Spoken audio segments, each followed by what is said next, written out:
Welcome back to Roses in the Weeds from downtown Tyler. This is Adriana Rodriguez, co-host for the day. Today we're going to be talking about the storm that we had early June, what happened, what went well, what went not so well, and kind of where we're at now with recovery and what's happening next. And to do that, we have my co-host here, Payton Weidman.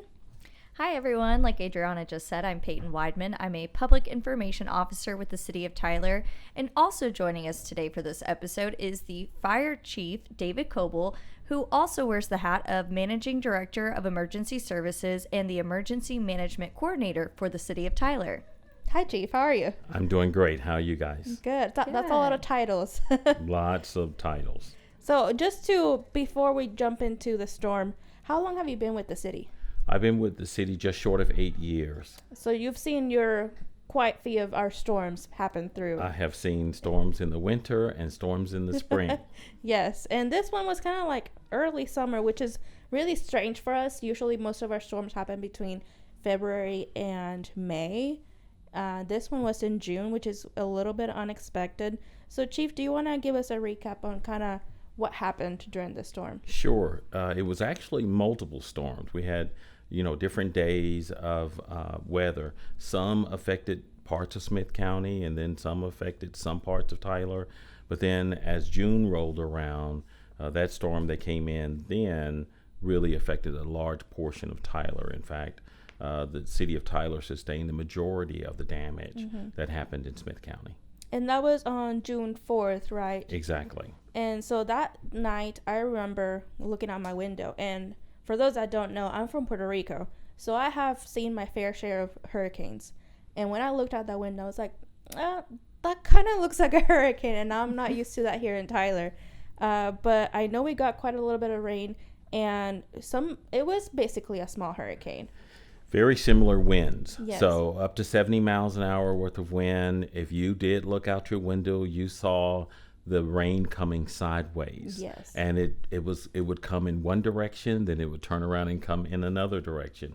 You saw trees that were lying down and basically leaning over as you would normally see in a hurricane. Yeah, and I think that was the biggest difference between this storm and the last. I guess they considered it like a straight line wind. Exactly. We storm. did have a small portion that happened just behind the hospital area before, and you could see that straight line wind came through there and laid down some trees in that area in 2022. Yes. But this was more widespread. The winds came, they unearthed trees, and which fell on a lot of power lines. So you had people without power. You had some trees that fell on people's homes. Yes. And fortunately, we didn't have any deaths due to those damages. That was very surprising, just the amount of damage that we saw. Like you said, so many homes destroyed.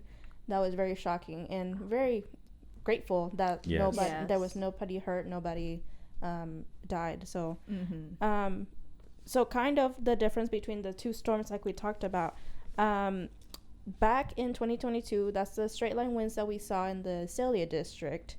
And so we had seen about 33 work orders for trees that were blocking roadways.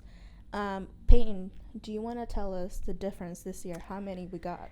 Yeah, so like you just said, it went from about 30 trees to this year we had over 400 reports of downed trees across Tyler roadways, and that was all across the city. This was not just concentrated in one specific area, which really impacted city crews and first responders as they're trying to respond, because you're not just going to one area and everybody's out there working together. You're having to drive across the city essentially to hit these areas where we saw damage and just different trees and branches coming down. Yeah, I think that was another difference you had mentioned during the EOC, which we will explain what the EOC is shortly.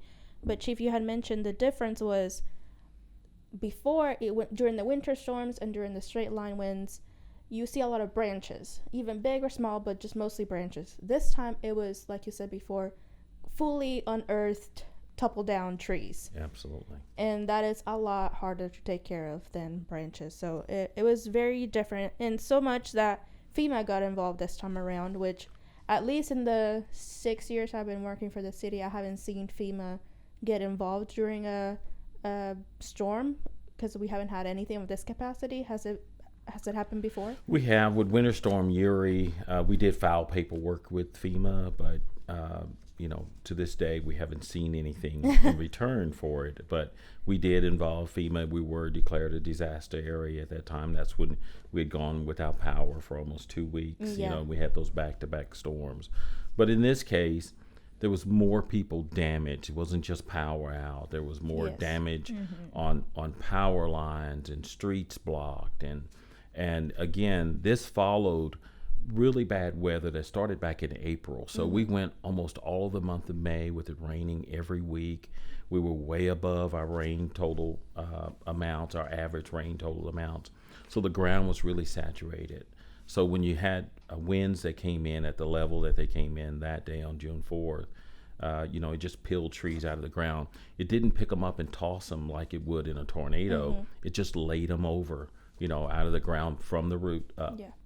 That soil had too much water. Absolutely. The roots were just coming right out.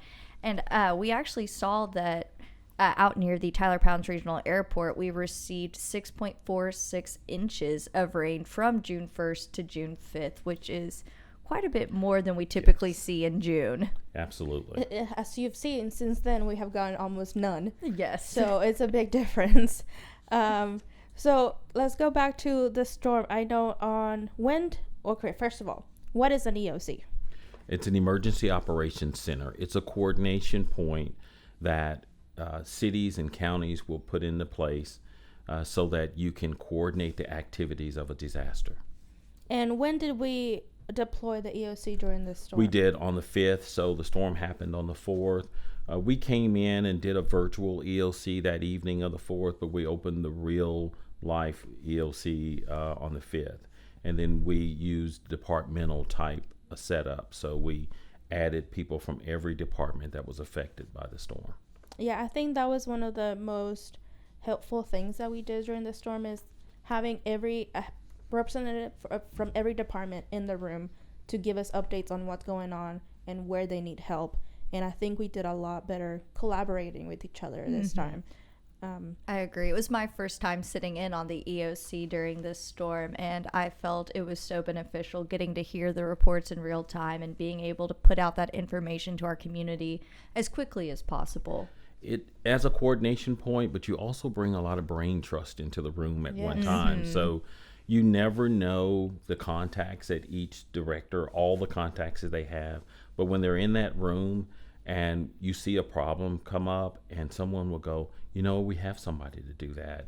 And we have this piece of equipment and we can do that. We'll take care of that. In fact, I'll put a crew on it now. So you really saw the city come together, and the EOC is that coordination point where an actual place for them to come together.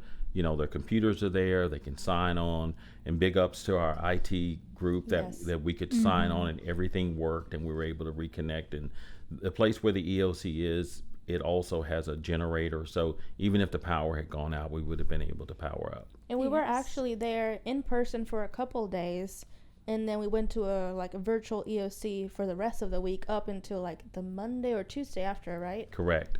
And we're still in an awareness state of the EOC now, but this is just a normal awareness state, meaning we're just taking care of everyday business, but we're still cognizant of the fact that if we need to gear up again, we can. Yeah. Yes. The storm has passed. It's been almost a month now, but we're still in recovery mode. We are in recovery mode, absolutely. And I kind of want to go back, Chief, because you highlighted how, when you bring in the different departments together, people are able to connect and problem solve. And you did a great job of that, helping out our streets department when they were having their crews focus on clearing roadways, but we had some of our traffic signals that were on generators, and those generators needed to be refilled. So you sent out a fire crew to assist with that. I just thought that was awesome. So I just want to give you a personal kudos and tell you thank you for your leadership during that time. Thank you so much. We were able to use some of our staff, so we didn't have to use the people on the trucks because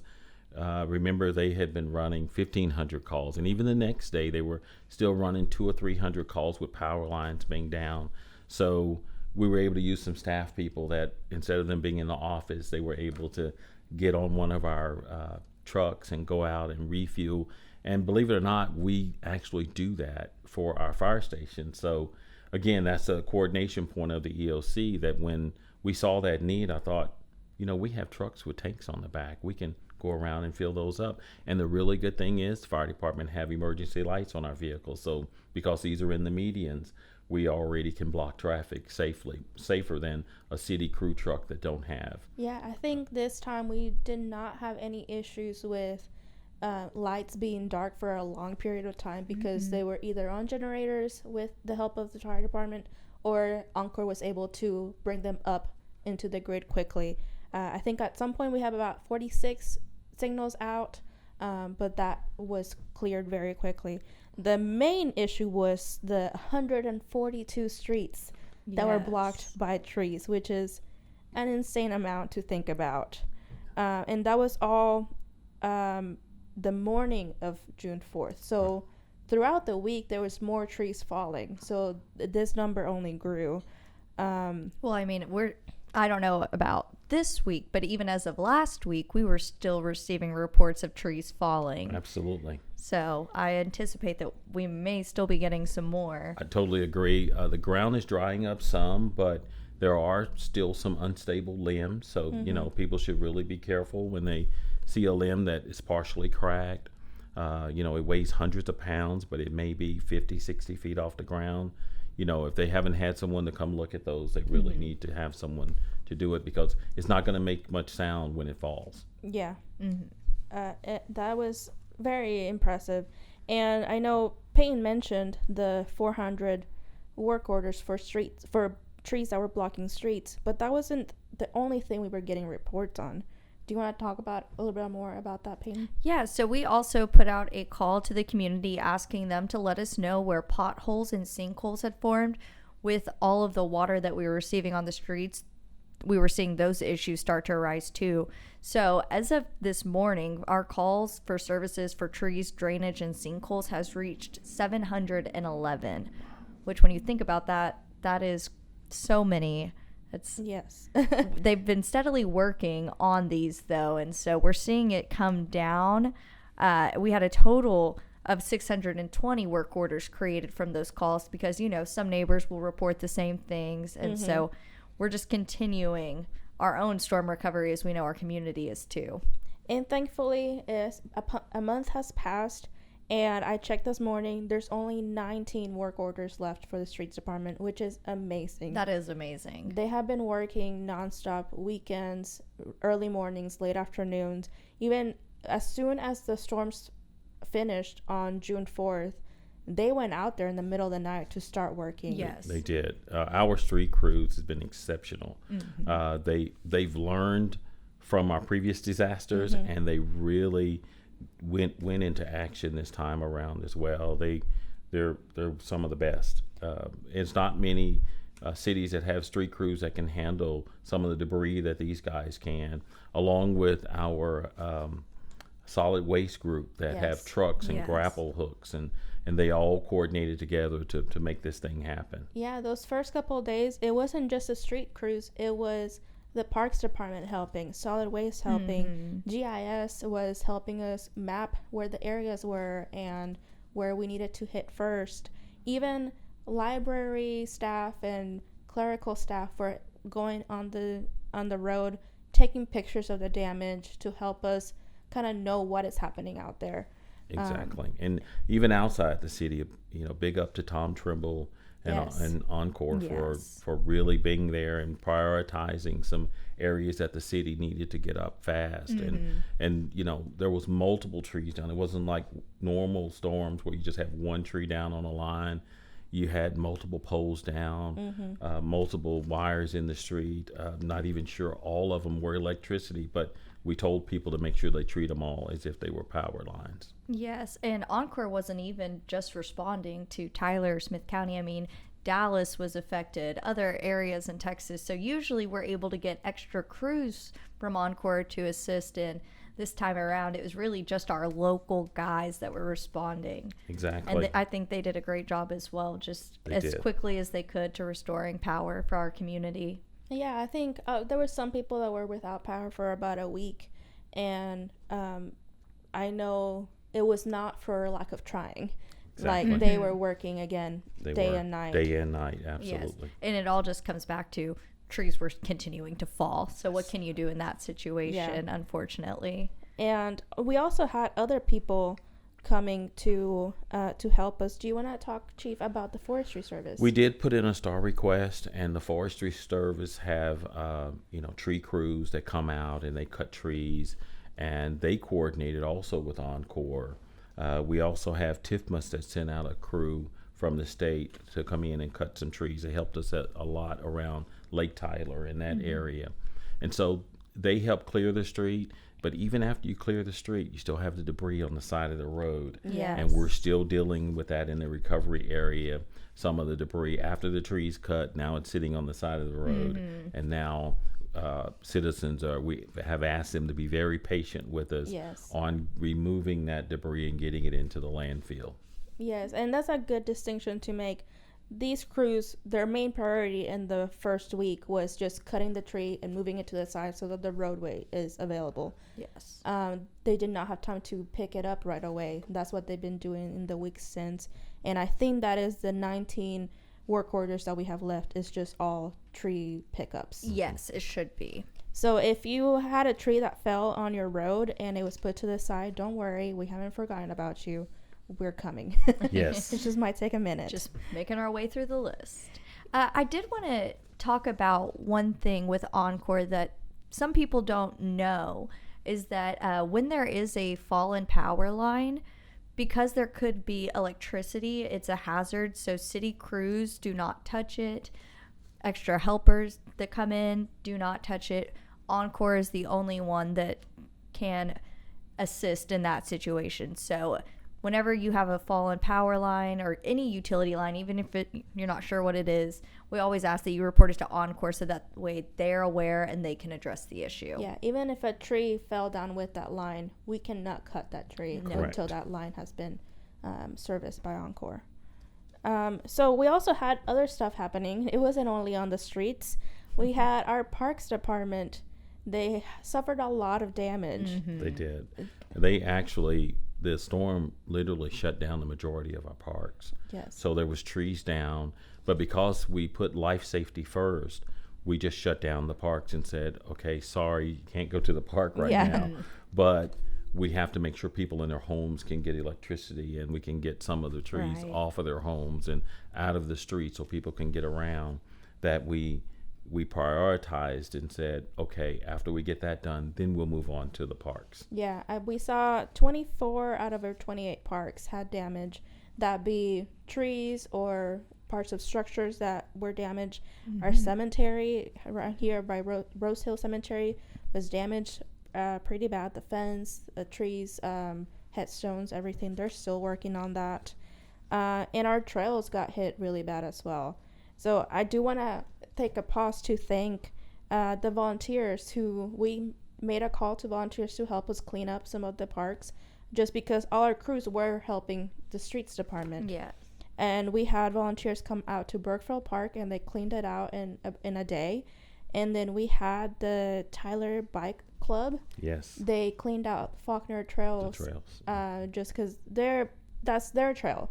They love and they didn't want to have to wait to use it again, and they volunteered, and it was amazing how many people that came and how much debris they picked up, and they did it very quickly. So thank you to our volunteers for helping us through that. Absolutely. We did get the Texas Baptist men to come into town, and they helped a lot of private, the city would clear the street, but if it was on your private property, then, you had to deal with that yourself. And the Texas Baptist men came into town, and along with a lot of church groups that helped out in the area as well. That right. We saw several community churches assisting with disaster recovery, which was very heartwarming. It was. And so they helped a lot of citizens who either some didn't have the means, but others just did not know who to call. And so they helped them to at least get their car out of their driveway or to get a tree out of their front yard and all of that. Still, even with those people cutting, the debris still ended up on the curb. So even though those trees were not in the street, they were on private property, they still ended up for us to have to deal with later. Yes, and talking about that, let's talk about where we're at now, which is still cleanup. Like we said, most of the streets have been cleaned up. We have 19 work orders left. But let's talk about private property. Payton, do you want to give us an update on that? Yes. So Tyler Solid Waste has been helping with debris pickup after these storms. And so currently they have 487 work orders for a special pickup. That's for your larger limbs and trees that are needed to be cleared at this time. And these are on private property. So if you had a tree that fell on your yard, big limbs, whatever, you can put it up to the curb and ask solid waste to come pick it up for a fee. If it's a small tree, so 50 pounds or less, or less than 4 feet, then bundled, solid waste will come pick it up as part of their regular schedule. But if it's bigger, then you have to put in a special order. And how do they do that, Penny? Yes. So to put in a special pickup request, you can go to tylersolidwaste.com and then go to the bulky item page, and there's a form for bulky items and special pickups. I know that can get a little confusing, but it is for both. And the reason that we do it through an online form is so that way you can take a picture of your pile, and that way if you'd like an estimate on the cost, they'll be able to provide that with you.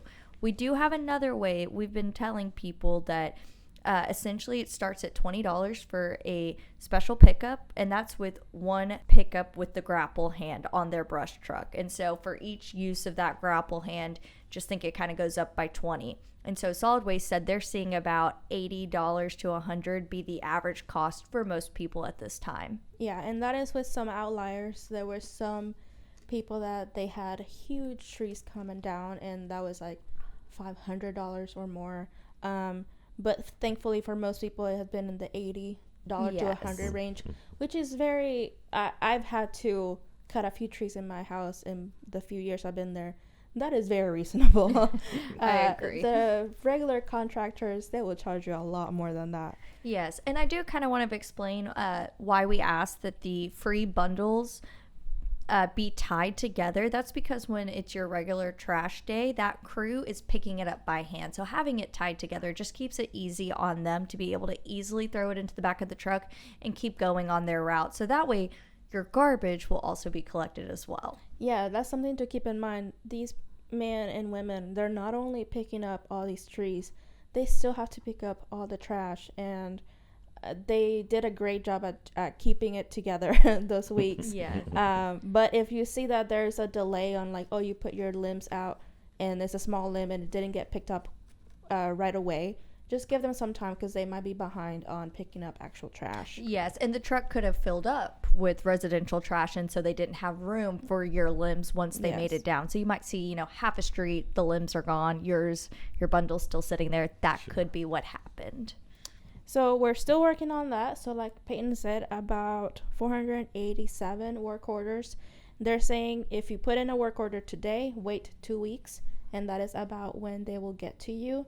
If it goes longer than that, please feel free to give a call and check in. And that number is 903-531-1388. And Chief, let's talk about the FEMA assistance that we are receiving right now. Two things. We initially asked everyone to report the damage in their homes online to ISTAT. And then for public entities, we asked them to use PSTAT. So ISTAT is individual statistics. The thing about those two items, they're with the Texas Department of Emergency Services, Emergency Management. So they let the state know about how much damage you may have at your home. But then when FEMA came in and we had to declare, the governor declared Smith County as a disaster area, then FEMA came in. They have something called individual assistance, or IA. And so that's for the individual. And then public assistance, which is PA.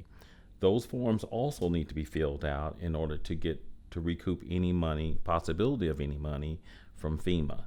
So a lot of people thought, okay, I filled out the ISTAT, then I'm done. But you still must fill out the IA with FEMA in order to qualify for the money. Now the great thing is FEMA was sending out disaster survival assistance They were going out into neighborhoods of people who had filled out iStats, and they were knocking on the door, going door to door, helping you fill out the individual assistance information. And then later, we were fortunate enough to work with Smith County and get the Disaster Recovery Center opened over at the hub.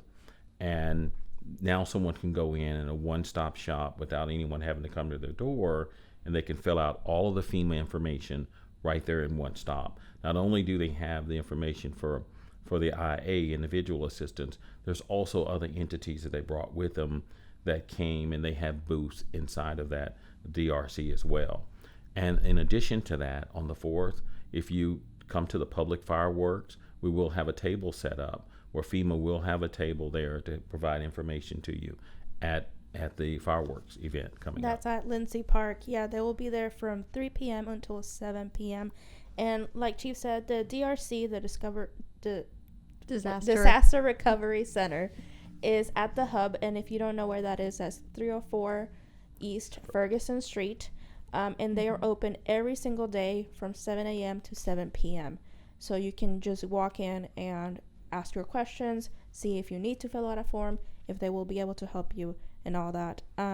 I know so far how many people have submitted their the assistant application. That's a big number. I think they're up into the thousands at this point. But the really key thing is you have until July 29th to FEMA will open the DRC only for 30 days. So yes, it's open until the 29th of July. And technically, the deadline to submit your application for assistance is July 16th. However, we did hear from FEMA officials that you still can apply after that date. It just becomes a little more difficult with that information. But the DRC will still be open until July 29th, so feel free to stop by there and have them assist you. And Adriana, I know there's one thing that we've been telling community members about when they receive their letter and it says denied. Do you want to talk about that? Yes, so that's very important. We got a couple of people telling us on the comments on Facebook, like, hey, I submitted for FEMA and they denied me. And I made sure to tell them, make sure you read the entire letter, because they can deny you simply for they're missing a document. They're missing your ID. They're missing your insurance. They're missing anything. All you have to do is turn that in, and they will continue the process, and you will no longer be denied. So that's very important. So make sure if the letter says denied, read. If you still have questions, come to the DRC, and they'll be able to help you. And I promise you that most likely you will be able to get help. What are some things that FEMA is covering, and what are some things that are not covered, just so for the public? Yeah. You know, they're covering homes. Like if your home was damaged, they're going to be able to help you get assistance with that. If your vehicle was damaged, but some other, like removal of a tree that did not land on your home or did not land on your car, that's going to be, you'll have to take care of that personally. They will not cover that. I know we got in a couple of questions about fences, and sadly, the fence is not a critical part of your home. Exactly. So it will not be covered. Make sure though to before you even go to FEMA, file the claims with your insurance, because the insurance will cover part of it, and anything that they don't cover you can submit to FEMA and they will possibly cover that as well. So very important to do both things. There's other assistance that you've been sharing with us, Chief. What is that? There's legal help, there's crisis counseling, and disaster unemployment assistance. FEMA has all of those tables set up at the DRC over on Irwin Street. Perfect. And we're also going to put the information on how to contact or where to go on the description of the podcast, so you have easy access to that.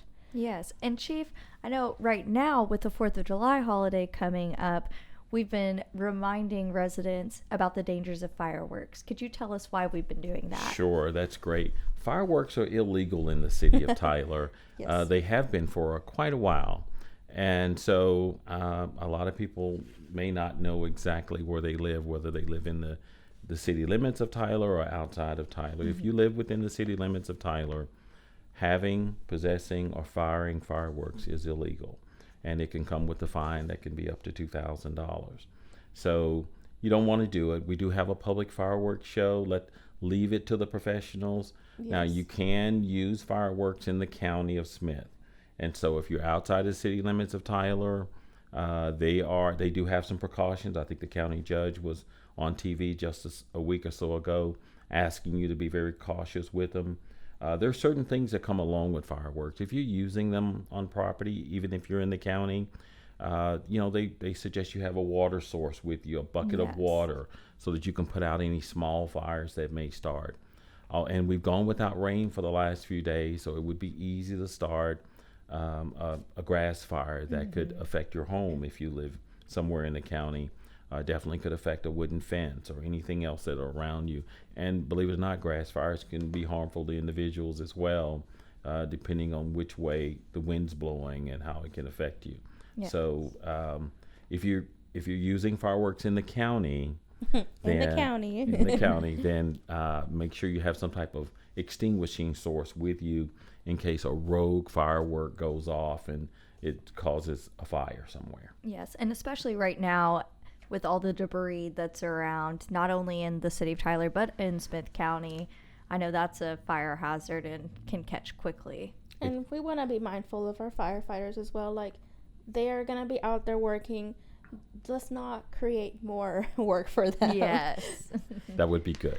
And Chief, one question that we've been seeing on social media is that, well, why are we allowing permitted fire shows then? Can you talk about what steps people have to take to get their fireworks show approved? That's very good. Yes, we do allow permitted fireworks shows. They're done by people who are licensed to buy and to shoot fireworks.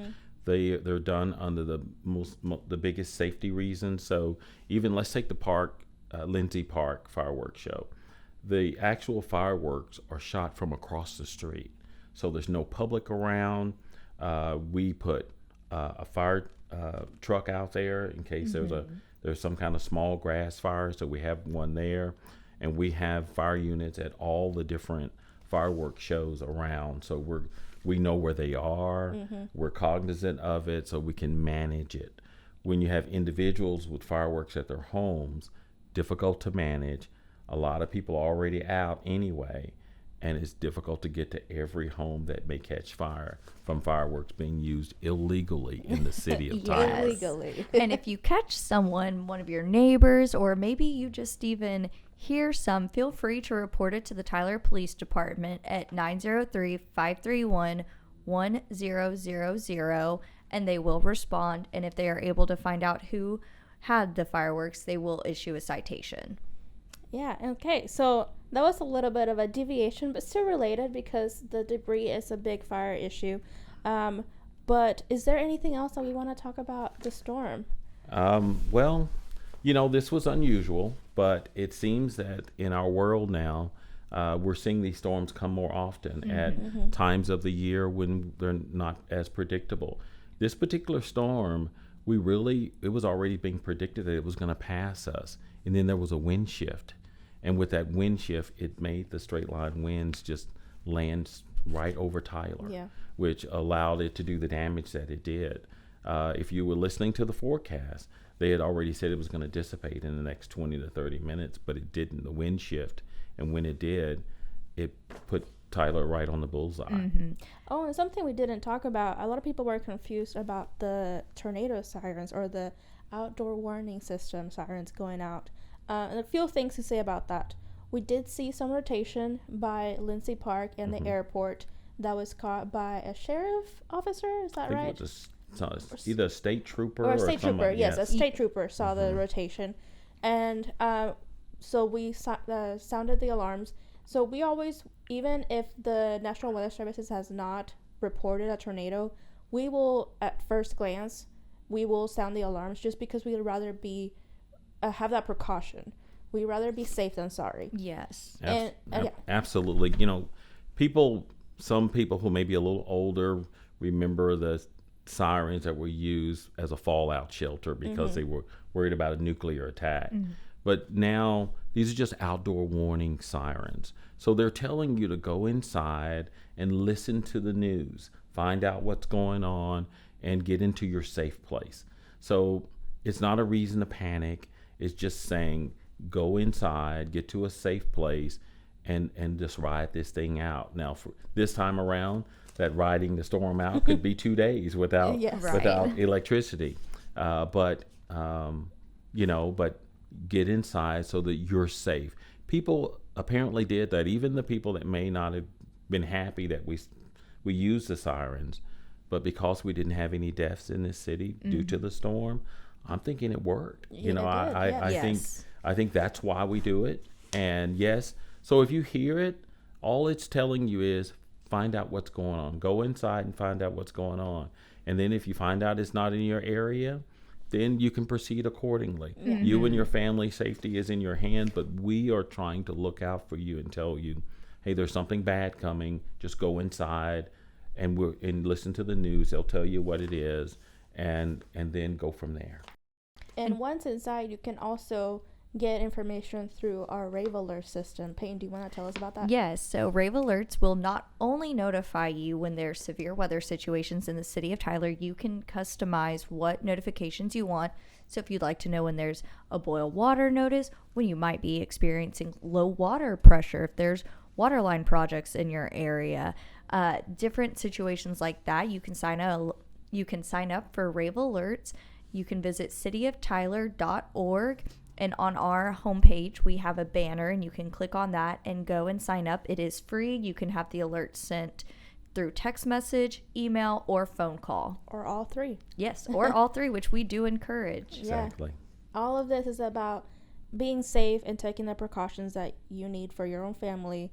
And so some of these things are up to you. You have to stay up to date in what's going on. Yeah, we recommend, like we said, sign up for Rave Alert so you get all the notifications way in advance, or you get more information. For example, the tornado sirens are just going to sound. They're not going to tell you what's happening. The Rave Alert would tell you, that we saw a rotation in this specific area. And that's exactly what it did that night. And I really want to drive home, the outdoor warning sirens are for people outside. So you will not hear it if you are already inside your home. It is to alert people to go inside, to go find that shelter. So please make sure that you have another means of being alerted to severe weather situations. Okay, well, I think we covered everything. Chief, thank you so much for being here with us. Yeah, thank you, Chief. You're welcome. It was very informative, and I hope this helps our public to know what to expect next time, because it's going to probably happen every year. Oh, it will. It's East Texas, and... Yes. And, the climate is getting more unpredictable and worse, so we want you to be informed about how we handle things, about how you can help yourself and your family, and be prepared for the next time this happens.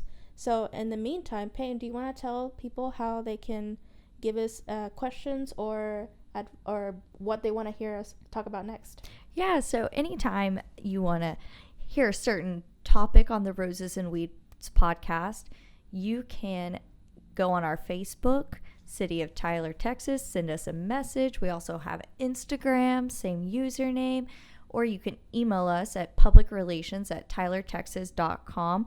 We would love to have your feedback. We are here to answer any questions that you might have, inform you of what's going on with our city. So feel free to let us know what you're interested in learning about. Okay, well, thanks again, Chief. Thank you, Payton, for joining me. And thank you all for joining Roses and Weeds.